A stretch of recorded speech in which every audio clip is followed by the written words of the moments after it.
So you might be trying to figure out how you can go ahead and fix Microsoft Copilot if none of the prompts are basically loading.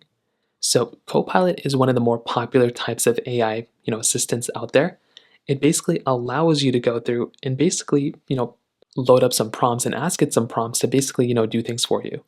If you're asking to do certain prompts, the first thing to remember is to see what type of setting you have enabled.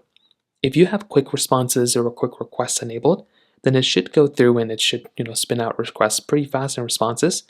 But if this is on something like think deeper, it might take a little bit more time for those, prompts to load up. Also, you might be loading up your prompts and using it during peak times. And if you don't have the paid version, you're going to be secondary. So, Copilot's going to take its time to give you the responses, which is unfortunate, but that's kind of the main way to kind of think about it. Now, what you can also try doing is you can try updating Copilot and seeing if that ends up fixing the problem for you. So go inside of the App Store or the Google Play Store, click on the search bar button, and just search up Copilot. So just like this, search up Copilot. So you can open up Copilot like this, and you can click on the Update button, and you want to see if this ends up fixing the problem for you. For some people, this might end up fixing it, and this is probably all you're going to have to do here as well. So try updating Copilot. You want to see if that ends up fixing the problem. And that is another thing I'd recommend kind of doing here as well. So try updating Copilot. You want to see if that ends up fixing it.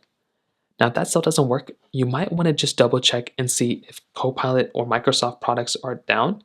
Sometimes they can just randomly be down. And you can do this by going to a website like downdetector.com, isitdownrightnow.com. Some of these types of websites that basically show you what's up and what's down. And at this point, you're basically just going to have to kind of wait it out until the end of fixing the problems. So in terms of that kind of covers it up there. If you have any other thoughts or questions, please let me know in the comment section below. Hit the like button, that would mean so much, but definitely hit that subscribe button. More importantly than everything else, I love every single one of you guys. Hopefully I'll catch you guys in the next video. Peace out till then.